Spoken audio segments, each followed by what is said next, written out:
Bismillahirrahmanirrahim. Assalamu alaikum. So guys, welcome to my YouTube channel Knowledge for Students. So guys, आज हम English की दूसरी class के साथ हाजिर हैं. पिछली क्लास के अंदर हमने कुछ अल्फाज पढ़े थे. आज हम उन अल्फाज को जुमलों की सूरत में इस्तेमाल करना सीखेंगे. देखिए, जब भी हम बात करते हैं तो हम वो बात जुमलों की सूरत में कर रहे होते हैं. बेसिकली जुमला या सेंटेंस क्या होता है? सेंटेंस असल में मुख्तलिफ अल्फाज को हम जो एक सही तरतीब में लिखते हैं या बोलते हैं उसको जुमला कहा जाता है. सो गाइस, आज हम सीखेंगे कि इन अल्फाज को जुमलों की सूरत में कैसे लिखा जाता है. तो चलें गाइस, स्टार्ट करते हैं. How to make a sentence, कि एक सेंटेंस हम किस तरह से बनाते हैं. So for making a sentence what we need, हमें सेंटेंस बनाने के लिए क्या चाहिए, किस चीज की हमें जरूरत होती है. So let's see. So guys, first of all we need a subject. सबसे पहले हमें एक जुमला बनाने के लिए क्या चाहिए? सब्जेक्ट चाहिए. The second thing verb. दूसरी चीज जो हमें चाहिए इसमें वो चाहिए verb. And the third thing would be object. जो तीसरी चीज हमें इसमें चाहिए वो है हमारा ऑब्जेक्ट. अब बात यह है कि हमें ये चीज समझने की जरूरत है कि ये सब्जेक्ट क्या है, वर्ब क्या है एंड ऑब्जेक्ट क्या है. ओके, बेसिकली ये हमारे जुमले की तरतीब है कि जो हमने अल्फाज को अरेंज करना है, जो अल्फाज को हमें एक तरतीब में लिखना है वो हम इस तरतीब में लिखेंगे. सबसे पहले हम सब्जेक्ट लिखेंगे, उसके बाद वर्ब लिखेंगे और उसके बाद ऑब्जेक्ट लिखेंगे.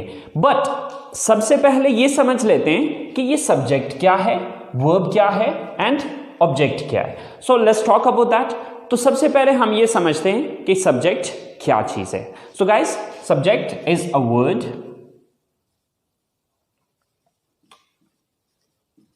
or a phrase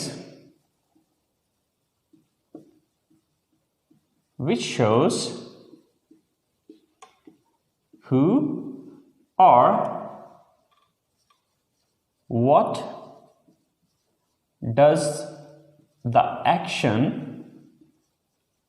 in a sentence. A word, एक लफ्ज और अ फ्रेज या फिर एक फ्रेज विच शोज, जो कि जाहिर करता है हु, कौन, और व्हाट या फिर क्या, डज द एक्शन, काम करता है इन अ सेंटेंस, जुमले में. यानी कि एक ऐसा लफ्ज या फिर एक ऐसा फ्रेज जो कि ये जाहिर करता है कि जुमले में काम कौन कर रहा है या क्या चीज है जो जुमले में काम कर रही है. तो शॉर्टकट में अगर अपने अल्फाज में कहना चाहूं तो मैं ये चीज कहूंगा कि जुमले में सब्जेक्ट कहा जाता है उसको जो काम करने वाला होता है. तो शॉर्टकट ये कि काम करने वाले को सब्जेक्ट कहा जाता है. फॉर एग्जाम्पल, मैं कॉलेज जाता हूं. अब ये एक सेंटेंस है या ये एक जुमला है. अब इस जुमले में मुझे ये देखना है कि ये काम कौन करता है. मैं कॉलेज जाता हूं, तो ये काम कौन करता है? कॉलेज कौन जाता है? मैं जाता हूं. तो मैं यहां पर क्या है? सब्जेक्ट है. सेम लाइक दैट,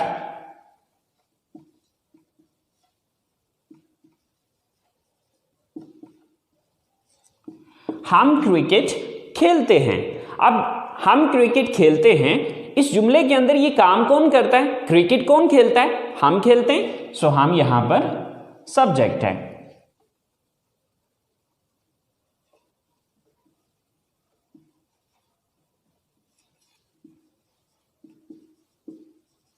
गाय घास खाती है. अब ये काम कौन करता है? यहां पर इस जुमले को अगर हम देखें तो ये काम गाय करती है. घास कौन खाती है? गाय खाती है. सो गाय यहां पर सब्जेक्ट है. तो सिंपल ये कि जुमले के अंदर काम करने वाले को सब्जेक्ट कहा जाता है. सो गाइस, चले हम चलते हैं अपने सेकंड पॉइंट की तरफ. सो हमारा सेकंड पॉइंट है verb. So what is a verb?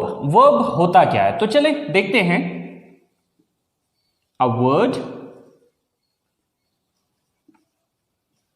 which shows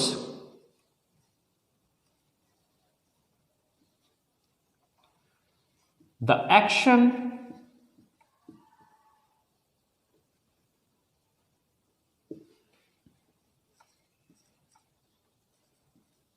occurrence or a state. A word एक लफ्ज which shows जो कि जाहिर करता है the action किसी एक्शन को, occurrence किसी वाक्य को और a state या फिर किसी हालत को. Okay, so for example,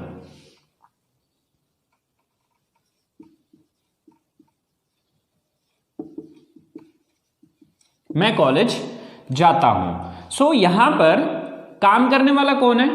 मैं हूं. तो मैं हो गया सब्जेक्ट. लेकिन अब देखना यह है कि मैं करता क्या हूं. सो जाता हूं, ये यहां पर हमारा वर्ब है. सेम लाइक दैट,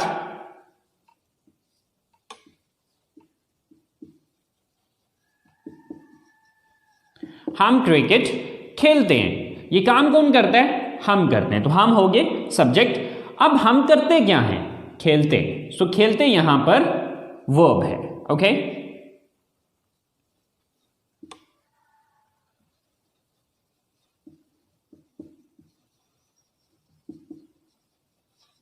आप इंग्लिश सीखते हैं. ये काम कौन करता है? आप करते हैं. तो आप हो गए सब्जेक्ट. लेकिन आप करते क्या हैं? सीखते हैं. तो सीखना वर्ब है. ओके, अगर मैं शॉर्टकट अपने अल्फाज में इस चीज को बयान करूं तो वर्ब कहा जाता है जुमले के अंदर जो भी काम हो रहा होता है. यानी कि सिंपली पहले नंबर पे आपने ये देखना है कि काम करने वाला कौन है. कौन है जो एक्शन को सर अंजाम दे रहा है या काम को सर अंजाम दे रहा है. फिर दूसरे नंबर पे काम कर क्या रहा है. ठीक है, तो वर्ब हो गया कोई भी काम. तो सेकंड नंबर पे जो आपने चीज लिखनी होती है वो है वर्ब. सो हमारी तीसरी चीज है ऑब्जेक्ट. सो ऑब्जेक्ट क्या है? A word or a phrase which is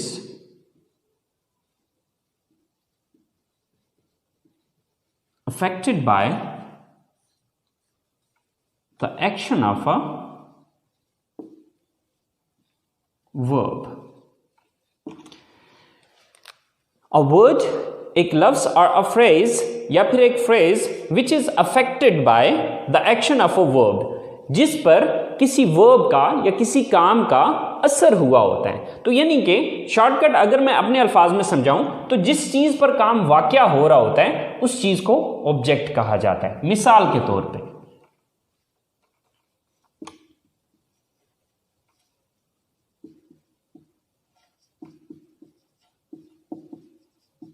मैं इंग्लिश पढ़ाता हूं. अब ये एक जुमला है. अब मैं यहां पर सब्जेक्ट है क्योंकि मैं ये काम करता हूं. मैं काम क्या करता हूं? पढ़ाता हूं. तो ये काम हो गया. लेकिन पढ़ाता क्या चीज हूं? ये पढ़ाने का अमल किस चीज पे हो रहा है? इंग्लिश पे. तो इंग्लिश यहां पर ऑब्जेक्ट है. Okay, so same like that,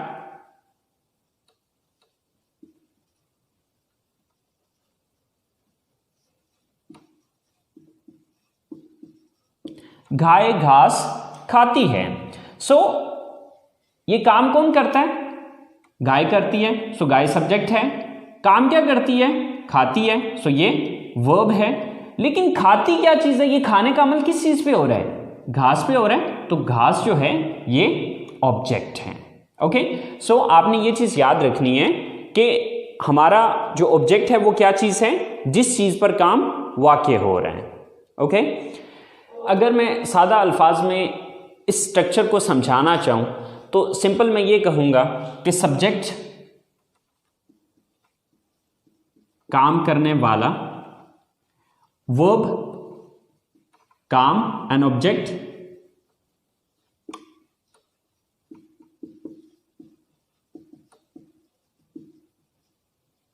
जिस चीज पर काम हो रहा हो.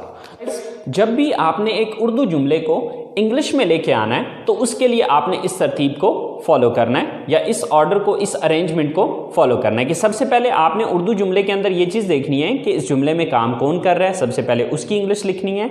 दूसरे नंबर पे फिर ये देखना है कि ये बंदा या ये चीज़ काम क्या करती है, उसकी इंग्लिश लिखनी है. और उसके बाद फिर तीसरी चीज़ आ जाएगी कि ये चीज नोटिस करनी है कि किस चीज पर वो काम करता है। ओके, इस तरतीब को फॉलो करते हुए आप हजारों के हिसाब से जुमले खुद से बना सकते हैं अगर आपको उन अल्फाज की इंग्लिश आती हो। तो चलें गाइस, कुछ एग्जाम्पल्स देखते हैं, कुछ उर्दू स्टेटमेंट्स बनाते हैं और उनको इंग्लिश में ट्रांसलेट करके देखते हैं। तो सो गाइस शुरू करते हैं। ये हमने कुछ 4-5 स्टेटमेंट्स लिखी हैं। अब इन स्टेटमेंट्स को हम इंग्लिश में ट्रांसलेट करके देखते हैं। सो गाइस हमने फॉलो करना है इस स्ट्रक्चर को। ओके, तो अब देखिए कि सबसे पहले हमें क्या लिखना है। अब इस जुमले को हम इंग्लिश में ट्रांसलेट करना चाह रहे हैं, तो सबसे पहले हम ये चीज़ देखेंगे कि इसमें सब्जेक्ट कौन है। सब्जेक्ट किसको कहते हैं? काम करने वाले को। मैं किताब पढ़ता हूं, तो अब इसमें सबसे पहले मैं ये नोटिस करूंगा कि ये काम कौन करता है इस जुमले में। तो ये किताब कौन पढ़ता है? तो किताब कौन पढ़ता है? मैं पढ़ता हूं। तो मैं की इंग्लिश सबसे पहले लिखी जाएगी। तो मैं की इंग्लिश क्या है? आई। ओके, इसके बाद सब्जेक्ट मैंने लिख दिया। इसके बाद दूसरी चीज आ जाएगी वर्ब। वर्ब किसको कहा जाता है? काम को कहा जाता है। तो अब देखना यह है कि मैं काम क्या करता हूं। तो मैं पढ़ता हूं। मैं किताब पढ़ता हूं, तो मैं काम कौन सा करता हूं? पढ़ता हूं। तो अब दूसरे नंबर पे जो मुझे इंग्लिश लिखनी होगी वो पढ़ना की इंग्लिश है। तो पढ़ना की इंग्लिश क्या है? रीड। I read. दो चीजें होगी। अब तीसरी चीज कि पढ़ता क्या हूं, ये पढ़ने का अमल किस चीज पे हो रहा है। अब देखिए इसकी इंग्लिश में लिख चुका हूं, इसकी इंग्लिश भी हो चुकी है। तो ये पढ़ने का अमल किस चीज को पढ़ा जा रहा है? किताब को पढ़ा जा रहा है। तो किताब की इंग्लिश तीसरे नंबर पे आ जाएगी। तो किताब की इंग्लिश होती है बुक। तो आपकी यही स्टेटमेंट जो आप उर्दू में ये कह रहे हैं कि मैं किताब पढ़ता हूं, इंग्लिश में ये होगा I read book. Okay, same like that the next statement is हम खाना पकाते हैं। तो अब सबसे पहले हम इसमें ये देखेंगे कि काम करने वाला कौन है, ये काम कौन करता है। तो ये काम करता है हम की इंग्लिश क्या होती है? वी। ओके, सेकंड नंबर पे आ गया काम। कि अब हमें ये देखना है कि ये काम हम करते क्या हैं, क्या काम करते हैं। इस जुमले के अंदर हम काम क्या करते हैं? पकाते हैं। तो पकाना की इंग्लिश क्या होती है? कुक। We cook. ओके, पकाते क्या चीज है? ये काम किस चीज पे हो रहा है? तीसरी चीज है ऑब्जेक्ट। ठीक है, तो पकाते किस चीज को है? खाने को। We cook the food. Okay, so your statement is complete. हम खाना पकाते हैं। In English we cook the food. हम खाना पकाते हैं। Same like that we move to third statement. और थर्ड स्टेटमेंट इज आप इंग्लिश बोलते हैं। सो सबसे पहले ये देखना है कि ये काम कौन करता है। सबसे पहले सब्जेक्ट देखना है, काम करने वाला कौन है? आप है। आपकी इंग्लिश क्या है? यू। ओके, काम क्या करते हैं? बोलते हैं। Sir speak. थर्ड थिंग कि बोलते क्या है? English. Sir English. So your complete statement is you speak English. वो कपड़े खरीदती हैं, मतलब वो काम कौन करता है? वो, यानी कि वो ज्यादा है, वो लेडीज हैं, वो लड़कियां हैं। सो वो जमा की इंग्लिश क्या होती है? they। फिर काम क्या करती हैं? वो खरीदती हैं, buy। they buy। खरीदती क्या चीज है? कपड़े। sell clothes। they buy clothes। वो कपड़े खरीदती हैं। Same like that the last statement is Asim और आमिर क्रिकेट खेलते हैं। सो काम कौन करता है? आसिम एंड आमिर। आसिम एंड आमिर, ये दोनों काम करते हैं। सो सबसे पहले हमने सब्जेक्ट लिखा, देन काम क्या करते हैं? खेलते हैं, प्ले। क्या चीज खेलते हैं? Cricket. So, Asim and Aamir play cricket. Asim और आमिर क्रिकेट खेलते हैं। सो गाइस, आपने मेन आपकी ये स्ट्रक्चर है। If you understand this thing, this is really really important. ये बहुत इंपॉर्टेंट चीज है। अगर आप इस चीज को अंडरस्टैंड कर लेते हैं तो हजारों के हिसाब से जुमले आप खुद से बना सकते हैं। It's not difficult, it's very simple, very easy. Okay, if you understand this thing, this is the main point. ये हमारा मेन पॉइंट है।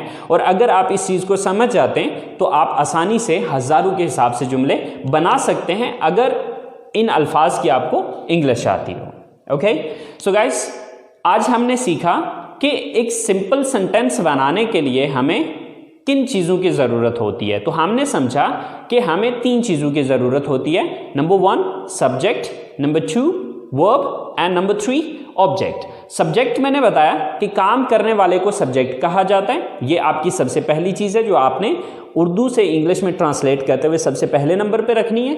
दूसरे नंबर पे आ जाएगा वर्ब। वर्ब कहा जाता है किसी भी एक्शन या किसी भी स्टेट को, मतलब किसी भी काम को आप सिंपल अपने अल्फाज में काम कह सकते हैं।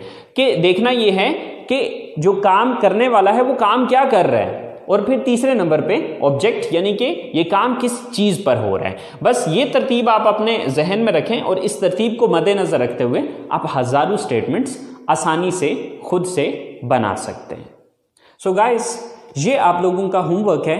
10 स्टेटमेंट्स हैं जो कि एज अ होमवर्क मैं आप लोगों को दे रहा हूँ। ओके, सबसे पहली स्टेटमेंट है हम किताबें खरीदते हैं। नंबर 2 वो म्यूज़िक सुनते हैं। नंबर 3 आप फिल्में देखते हैं। नंबर 4 मैं बर्गर पसंद करता हूँ। नंबर 5 हम चाय पीते हैं। नंबर 6 आप कंप्यूटर इस्तेमाल करते हैं। नंबर 7 मैं फुटबॉल खेलता हूँ।